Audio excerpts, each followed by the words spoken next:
Welcome to the College of Arts and Sciences 2-minute lecture series celebrating our liberal arts heritage here at MSU, around the state and beyond. Today we have Dr. Patti Kurtz from the English program, whose topic is writing advice you can ignore. Without any further ado, here's Patti.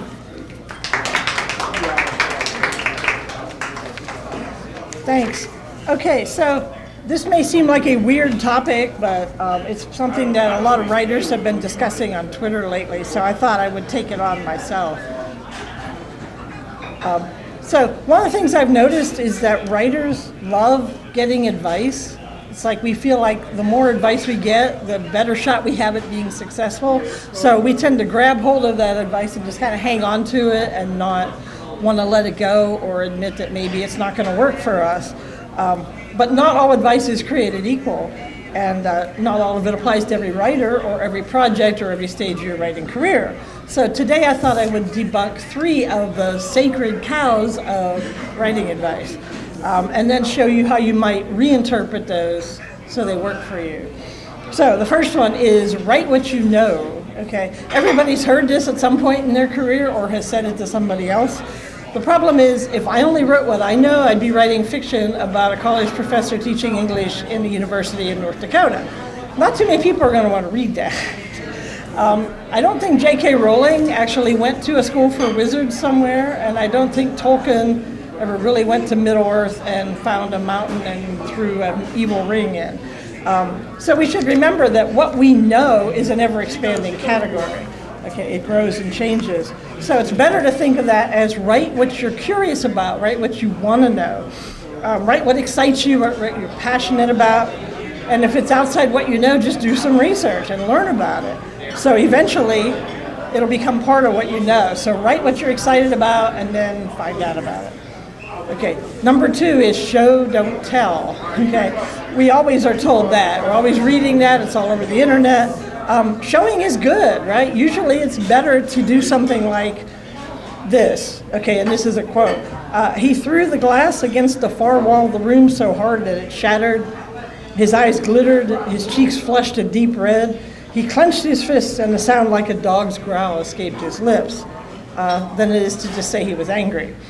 But if every bit of your novel or story is showing, it's going to take you a long time to write it and a long time to read it, and it's going to be too long. So sometimes it's okay to tell readers things. Not everything can be shown or needs to be shown. We need to show what's important, and even then we need to avoid the danger of stage directions. So an example of that would be something like this. Quote, Joe sat up, rubbed his eyes, and then stood, his left hand resting on the back of the chair. He reached his right hand toward the crutch propped against the wall. Snugging it under his right arm, he inched his left leg forward, then transferred weight to the crutch and swung his injured right leg ahead. This could be improved by saying Joe grabbed his crutch and limped toward the door. Novels aren't movies, okay? We have a narrator, usually the main character, who can tell us things, and the way they tell us things tells us a lot about that character. Thoughts of your character, for example, can be told. Telling can also give us context to what we're being shown. For example, maybe that angry man in my earlier example isn't angry. Maybe he's sad or frustrated or depressed. Maybe that's how he works off his frustration. Maybe he just likes the sound of breaking glass. Okay, so ask yourself, would your story be better served by showing or telling? They're both tools, but the key is balance, right? Most of the time we need to do both, just not all one or all the other. And the third one, write every day. Okay, yeah, writers need to write, I get that, right? You can't just sit around and say, I want to be a writer and never put words on the page. But if we pressure ourselves to write every day, we're going to feel really bad if we don't. And if we force ourselves to write when we don't feel like it, you're going to end up with stuff that you end up deleting or throwing away anyway. So yeah, it's good to set goals and try to keep them, but it doesn't have to be every day. It doesn't have to be for long periods of time or for a set word count. I often tell my students, if you wrote 1 sentence a day every day, you'd have 365 sentences at the end of the year. That's a lot of words. It's okay to take time off from writing and have magical thinking time where all you do is just kind of let your story percolate. Sometimes we're writing even when we're not writing, so ideas come to us even when we're not sitting behind the keyboard. Plus, writers need time to live. It's our lived experiences that inform and color our writing.